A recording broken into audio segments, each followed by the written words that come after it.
All right, y'all, you are in for a treat today. I'm your host, Chris Johnstone, and we have Kory Kavanewsky on the show today. Kory, welcome to the show. Thank you so much for having me, Chris. It's amazing. Accurate to say, still number 23 on the Scotsman's Guide? Yeah, for 2024, that was the ranking for total funded volume. Yep. That is, congratulations. Thank you. And if I may, 289 five-star ratings and reviews on Google, which is something that I get super excited about. That's an incredible amount of reviews, and all of them 5 stars, which is absolutely incredible. Yeah, well, I'm proud of the 5 stars, but I'm really more proud of the comments and the time that people take to like actually put in some pretty detailed reviews. I actually like looking at the reviews and reading them and just hearing about the work that that my team has done. And you put so much effort and energy into something. It's nice to hear when people not just acknowledge you or acknowledge the work that you're doing, but actually notice some of the little things Yeah. and mention those details in the reviews. That's what warms my heart is that people make these comments about how kind our staff is, and they'll call somebody out specifically and mention how they did something really great for them. And I'm most proud of that. So it's interesting because whenever I'm able to talk to a top producer like yourself, everybody always talks about their process. It's like you get to a certain level in the mortgage business and your systems and your processes and your people are what generates the reviews, but what you become proud of. And so can you talk to me a little bit about your philosophy and how you run the business and how you support your people and create that experience for your clients? Yeah, well, I mean, first, you're right. I mean, you kind of always come back to I always come back to the process. I always come back to sort of obsessing over that and trying to make it as good as I can because, one, it's the right thing to do. I'm Hmm. very conscious of sort of my brand, but just as a human being, I like to make people happy. I don't like to be in circumstances where there's someone that is unhappy with something I've done, right? So I'm always kind of going back to that process and fine tuning it. But also over the years, what I've learned is that the making that process, as amazing as you can, as world class as you can, also creates volume, right? And so the two end up going hand in hand. It's rare that you're going to find someone doing a whole lot of volume, but everyone doesn't like working with them, right? Uh, because that would just be, kind of odd. I'm sure in some businesses that flies, but in our business it wouldn't, where it's so competitive and there are so many options. So I try to really turn the tables when I'm looking at the process, and I'm a tough customer. As a customer, I am a tough customer. I have high standards. But I'm also, in my own opinion, sort of easy to wow. I pay attention to details, and little things go a long way with me. Yep. So we're kind of constantly looking at that loan process and making sure that people are happy. And I'll sort of give a tip that we implemented many years ago, and it's just interesting to see how well it works. It's so easy, but we ask people what would make them happy. What do they want? Because Huh. I can guess all I want at what's going to make you happy, but if I'm wrong, even though I might go to the end of the earth to do this certain thing, um, it's not going to do a whole lot for you if it doesn't intrigue you. In the mortgage business, we hear about people closing on time. That's a big deal. Getting the best rate. That's a big deal. Moving quickly. That's a big deal, right? But maybe it's not, right? Not everybody wants to close really fast. Some people want to be, sort of slowly moved through the process so they can fully understand it, right? Not everyone wants the best rate necessarily. They might really have a lot of emphasis on execution, Yep. of taking care of someone who's involved in the transaction with white gloves. Who knows, right? But You don't know unless you ask. So when we're talking to our customers and to our business partners, we ask them. In fact, every time we start a new transaction, we call the people involved, the agents involved, and we say, here's our sort of rundown of the transaction. Here's the purchase price. This is what we understand the close date is. But then we say, these are all the facts that we have. Tell us what we don't know. Tell us what wouldn't be on this document. When do you want the loan documents to be at escrow? Is there anything specific that the appraiser should know? What is special that you want us to know, and what would make you happy?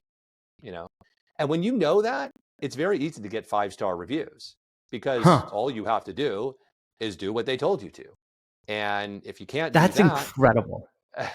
well, I do think it's incredible. I also think it's very simple, but oftentimes the most incredible things are the most simplest, right? So we've been doing that for, I don't know, 10 years now. And we ask everybody, and we take notes, and we store it in our CRM, and we make sure that we meet those things. Don't text me. Some people say, don't text me. Some people say, if you email me, text me to tell me you sent me an email. Yep. All sorts of things. And we do our best to pay attention to those things and make them happen for our customers. And then at the end, they go, hey, you did the things that I wanted you to do. So we get all this credit when really we just did what they told us to do. And sometimes it's actually easier to deliver the experience because it's a lot simpler to our clients than it is in our mind. We tend to overcomplicate what we feel is the perfect process and the perfect deliverable for the client. So it actually makes our lives better as well. That's also very true. You don't spend a whole bunch of time running down these rabbit holes to try and make certain things happen that no one cares about or no one is placing a lot of priority on.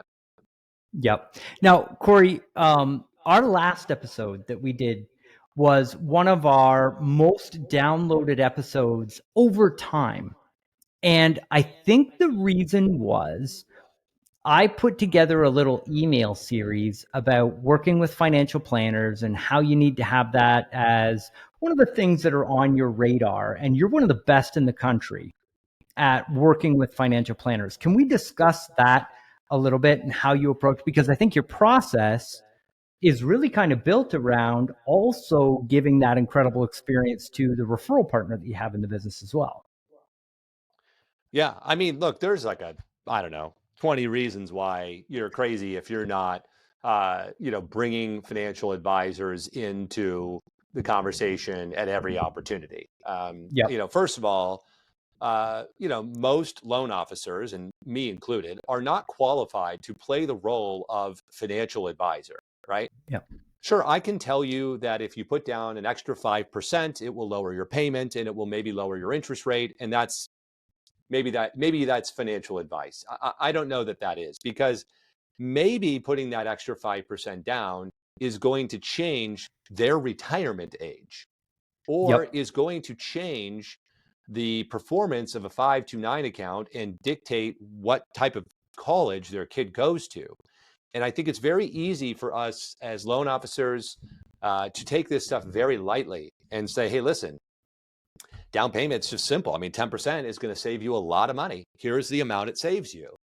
And you're not considering their retirement plans. You're not considering the other things in their financial life that you likely don't have any understanding of. And so, number one, if financial advisors are not involved in your client's life, then make the recommendation that they bring them in. Yep. And so when you're talking with your client and they say, I don't know which loan option I should choose, certainly it's your job to present the different options and to advise them that the best that you can. But I think it would be very smart for you to say, do you have a financial advisor? And when they say yes, I think you say, hey, would you mind if we set up a Zoom call with your financial advisor at a time that works for you all, so we can discuss these options and figure out which one of these fits best into your overall financial plan? Because it may shock you, but taking a higher interest rate and putting less money down could be the best decision you've ever made, and you may not know it for 20 more years. Yeah. So would you mind, right? And so, look, that's serving your client well, okay, which is obligation number one right? That's what we're here to do. So there's that, and we check that box, and that's a great thing. And you're going to get a good review, and you're going to help your client make a good decision. And I can't emphasize how important that is. But beyond that, selfishly, I suppose there's opportunity for you to, impress that advisor by bringing them into the conversation, to show that you care about your clients at that level, to take the extra time on a loan that's already sold to, make sure that the client's doing what's best for them overall. There's also opportunity for you to bring a financial advisor in that maybe the client doesn't have a financial advisor. And so now you're introducing a financial advisor, which means that you're helping your customer, and you're also helping your potential business partner or your existing business partner, land a new client. When there's nothing wrong with that. Financial advisors serve a good purpose. So yeah, I mean, if loan officers aren't doing those things, and I would guess that 99% of them aren't, they're missing huge opportunity to serve their customer, and they're also missing an opportunity to build their network a little bigger. Yep. And so, Kory, in all of your experience with financial planners, what would you say is the main benefit that you bring to the client as a team? Like working together between the financial planning aspect and the financing aspect, what's the greatest benefit to the customer that a new loan officer that hasn't really installed this in their business yet, like what's that one thing that they should focus on to get their feet wet? Well, I think they should focus on asking their customers if they have these advisors, not just financial advisors, but CPAs, um, insurance agents.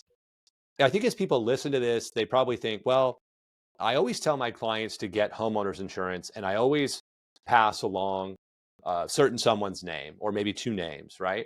Yep. That comes very automatic, right? And why do you do that? You do that because you know they're going to need insurance. It's not a Yep. question. You know they're going to need it. And so you refer that insurance agent because you want them to be partnered with a good insurance representative, and Yep. you know that they've got to get insurance. But we don't do the same thing for a CPA, and we don't do the same thing for a trust attorney, and we don't do the same thing for a financial advisor. And I think we don't because one, we're being a little lazy, and two, we sort of assume that maybe they've already got that figured out, and it's not a requirement. It's not a requirement to Right. buy a house to have a financial advisor. It's not a requirement to have a CPA, and so we just dismiss it. Yep. Which is really kind of unfortunate because although it's not a requirement, I think in your mind it really should be a requirement. Why are you spending $500,000 or $1 million on something without consulting a financial advisor, particularly if you have Yep. one, right? You have a financial advisor and you're not going to tell them about this. And so coming back to the financial advisor, I'll tell you how oftentimes people contact their financial advisor about a home purchase, oftentimes halfway through the process, like when they're going to Yep. wire some money out.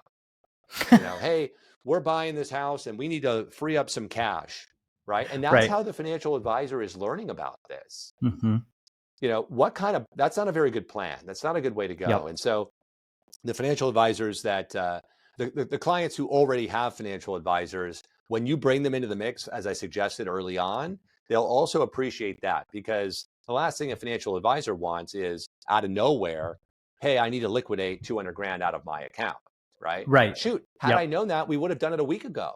Or had I Right. known that, I would have told you that there's a tax consequence that, you'll actually be passed if you wait just another week or whatever, right?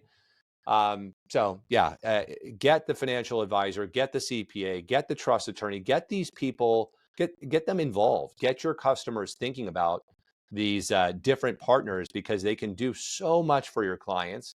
And you know what? You'll actually benefit as well, but that's not what it's about. It's about just providing the best for your clients. This is why people are posting these reviews, right, about us. It's not because we closed on time. It's Right. because we went and did something that they didn't even expect us to do. Yeah. And they had this experience that was like, wow, good thing we went there, because had we not, we would have messed this all up. Yep. And it's a big decision. Now, on the other side of things, are you educating and networking with your financial planners about yeah, home equity lines of credit strategies or equity takeouts or anything? Like, are you involved in the financial planning side on that side where they're referring them back to you when it makes sense?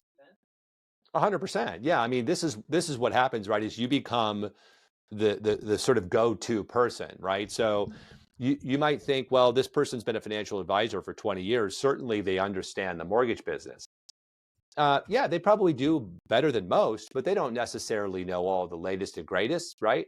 They don't exactly necessarily know the level of detail that you have to go to in order to get somebody approved, or the consequences of somebody becoming a self-employed individual tomorrow while they're pre-approved and a W-2 employee, right?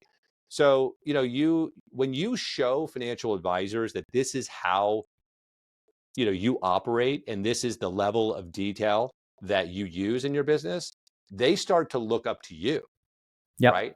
And I mean, I'm not afraid to say it. We have financial advisors that call us and say, what would you recommend? Yeah.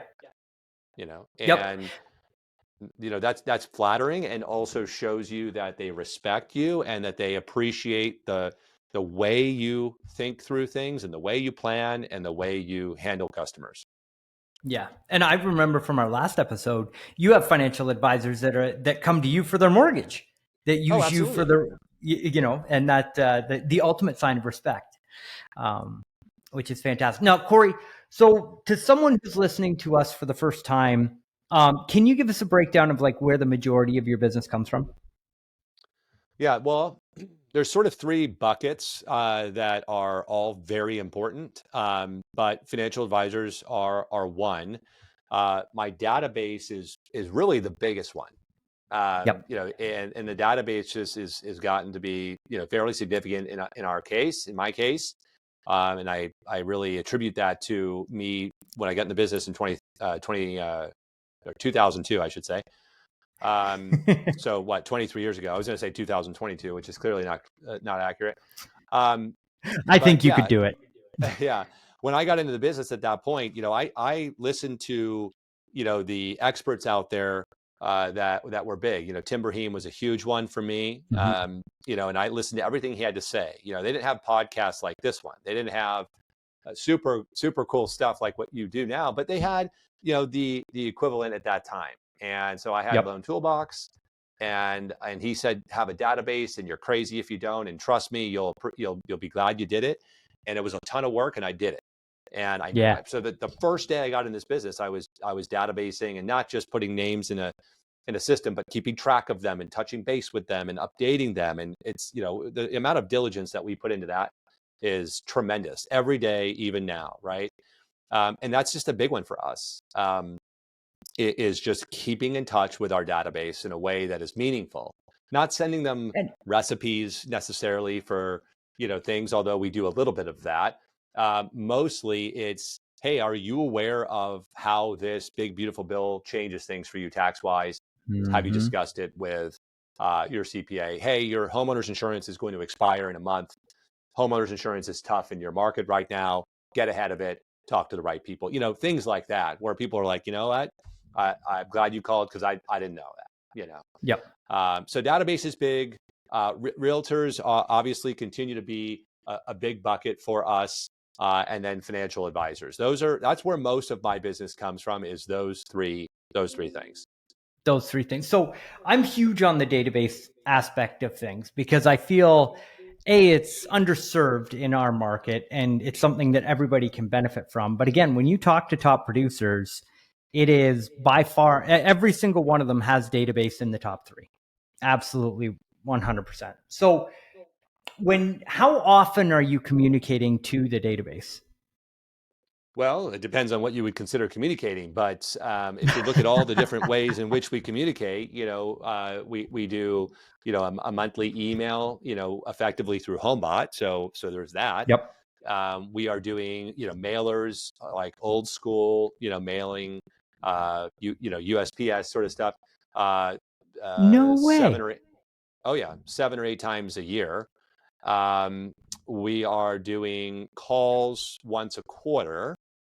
And then we do, obviously, social media, which is another form of communication. especially when we're interacting with their social media and not just touting how great we are. Oh man. So there's that, but that's, just kind of ongoing. But the scheduled stuff is, the HomeBot message, the quarterly call, and the 7 or 8 times that we mail. Now you seem to be interested in the mail, so if you want to talk about that, we can talk about that. But Yes, please. Because we've got a brand new component in our CRM where we can automate direct mail postcards out mhm. to the database and like customize them with the person's name and everything. Mhm. So I'm super interested in the direct mail portion of it. Yeah. Well, and I don't know that direct mail is the right term, because direct mail to me sounds more like a farm thing. So we're You're just right. mailing our past clients. We're not Yes. mailing a zip code. So we're mailing our past clients something 8 times a year, and so it could be anything from a postcard that talks about I don't know, something that we're doing, something that we're offering, or something exciting, or something that's changed. It could be that. It could be a recipe. We do some of that stuff. And then, we also do like little, what we call like tangible mailings. Hmm. So about half of our mailings have some sort of tangible item. And they're not high value, but there's something tangible. Yep. So I'm looking around my office to see what I have here, but so here's a branded sticky pad, right? Is this high value? No. When it's in an envelope, does it have a little different feel? Sure. Does this have some sort of shelf life of some kind? Sure. Are you going to throw it away? Probably not. Right. Is it going to expire at some point? Yeah. But it's tangible. Yep. And so I get it and I open it and I put it down, and I'm going to see it more than the one time that it, crossed my eyeballs, more than likely. And, we send out, this is a favorite, and you're gonna chuckle, but we send out seeds once a year for some sort of flower or plant, and the seed packet is actually got the address on it, so it's effective, efficient to ship, and people will send us photos of the tomatoes that they've grown, That's and incredible. we sent out a money plant, a seed, this last year, which we thought was funny and fun. So we've sent out jalapeno one year, and stuff like that. So something tangible. We'll Mm. send out about half the time. Is it costly? Yeah, it is. It's costly. Every mailer costs us money, but Yep. our clients deserve to hear from us. I want them to hear from us. Email is, you get overwhelmed with it, and it's fun. People, they stop me in the street and comment about this stuff, and I kind of roll my eyes and go, gosh, we're sending out seeds.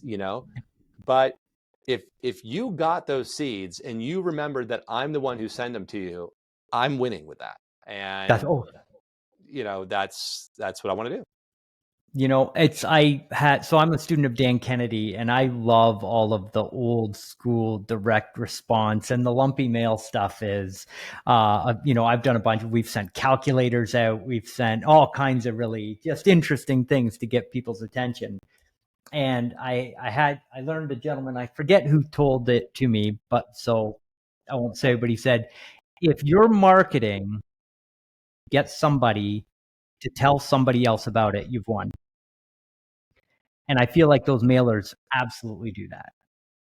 That's right. Yeah. I mean, I just want people to say mortgage, hear mortgage, and say Kory Kavanewsky. And that could be, accomplished even with a postcard that gets thrown in the mail. And speaking of that, we don't, if I don't have something tangible, then I'm typically doing a postcard. And that way there isn't an envelope to open, or, even if you take it and go right into the trash with it, you can't help but go Kory Kavanewsky mortgage. Yep.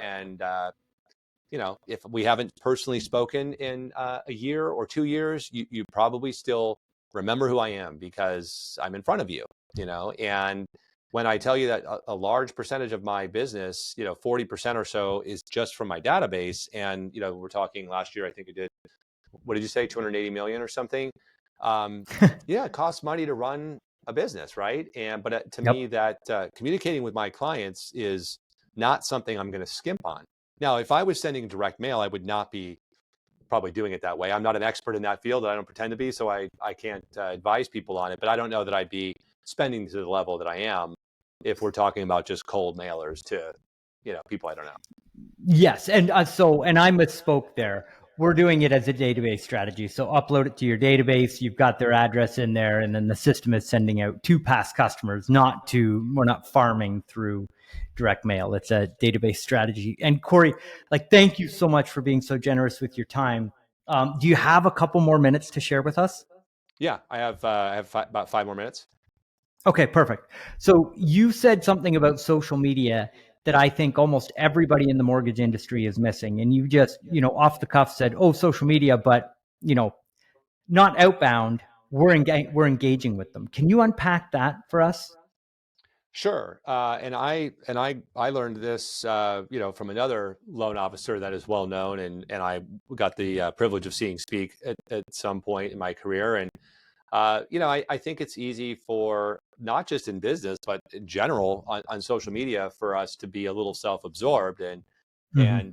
and make it about here's me. This is what I'm going to use social media to talk about how great I am or how great the services are that we provide or whatever. And there's nothing completely wrong with that. I just, I don't know that it's the most valuable way to use social media. So, what we're doing on social media is we're first of all, when we engage with a customer, particularly when we get a little deeper in the loan process, we will try to connect with them on social media by, friending them and liking their pages and things like that. And by the way, this is not just Instagram or the other social media platforms that everyone's familiar with, but also with LinkedIn. I'll come back to LinkedIn in a second. But what we're doing there is we're looking at their stuff and we're commenting on it. We're acknowledging it.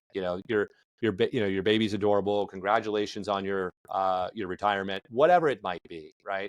We're engaging with them. And the handle on most of my accounts is something to do with mortgage, Kory Kavi Yep. Loans or Kory Kavanewsky Mortgage, that sort of thing. And so it goes back to the postcard, right? You see the comment I made and congratulations, and you see Kory Kavanewsky Mortgage, and that's just I just want you to think that I want you to think my name and mortgages, because that's what we offer. That's what we're so good at providing. But yeah, I think the outbound sort of communication and just talking about how great they are, as opposed to talking about how great you are, is really a big deal. And it's important that we all acknowledge that. So look, a lot of people listening to this probably like to be on social media. I don't particularly love it, to be honest with you, but I spend, 10, 15 minutes a day looking through it and looking for, particularly for my customers and my business partners, and engaging with them. Yep. And it's not always good, by the way. People pass away, people lose the soccer tournament, whatever it might be, right? And when there's opportunity, we'll go deeper. If someone just had a baby, we're going to ship them some baby bibs that say saving for my first crib, and it'll say, Kory Kavanewsky CMG Mortgage. Yep. We'll send those out. If someone lost a loved one, we're going to send them a sympathy card, because that's a big deal in their life, and we want to acknowledge that. So, I think if you want to be on social media, but you don't love doing videos and you don't love talking about how great you are, keep in mind that it doesn't mean you can't be on social media. In fact, Yep. it just means you're going to be more engaging with your customers by talking about what's important to them, not what's important to you.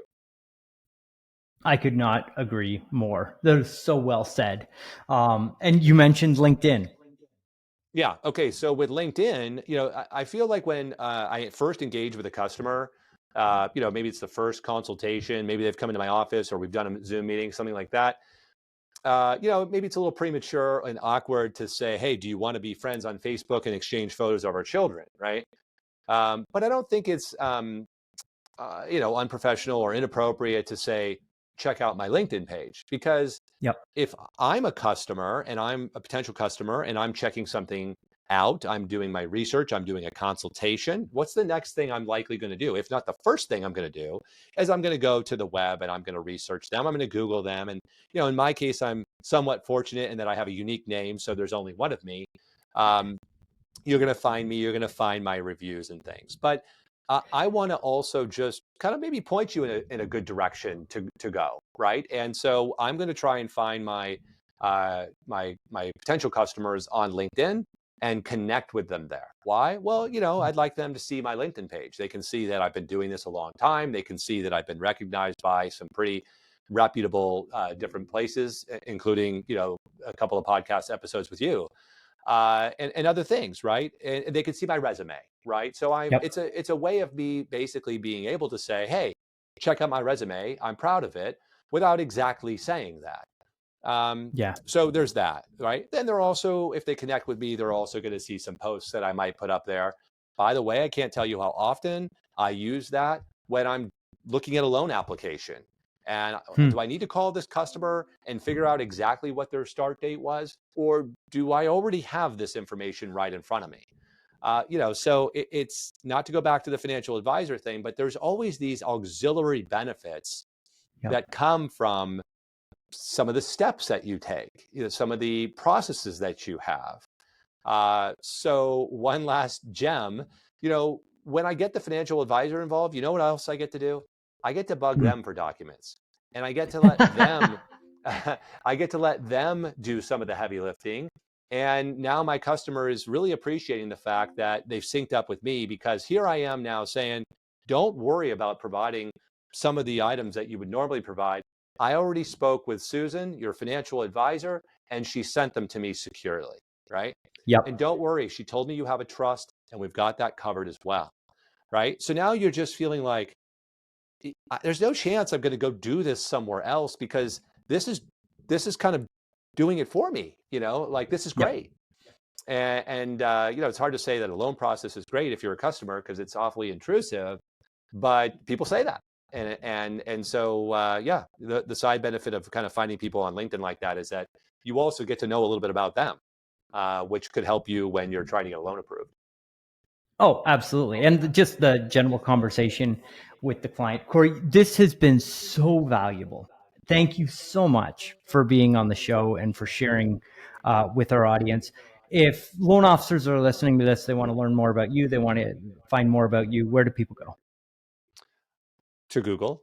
If you Google, Man. yeah, because all you have to do is put my name in there, and you'll find my website and social media and my LinkedIn and some accolades and some other videos, including the past one that you and I did together. I'm sure a lot of people tell you this, but this is great for me. I like doing this, and I like trying to share some knowledge, and I hope that some people watch this and they gain a little something. And just like they did last time, I'm sure I will get some sort of text or email or something from somebody who says that they saw this interview and that they're grateful that I spent the time to do it and they learned something. But don't dismiss the value of what you're doing here, because by getting people to come onto this and share information, it really comes full circle and it helps us all. I come on here and I look like some sort of miracle worker or some sort of expert, but the reality is that most of what I'm sharing with you, I've picked up from somebody else that shared it with me by way of doing it at a conference, or by way of doing it on the phone with me, or through another episode maybe that you've put out there. So kudos to you for taking the time to put quality content together and share it. It makes us all better, and maybe we all compete with each other a bit, but we also all help each other a bit. And what you do is very valuable. Well, Kory, thank you so much. I'm honored, and thank you again for being back on the show. To all of our listeners, make sure you check out Kory and send a nice message and thank him for the content today. And make sure you subscribe for another fantastic episode. And with that, we will see you in the next one. Kory, again, thank you. Thanks, Chris.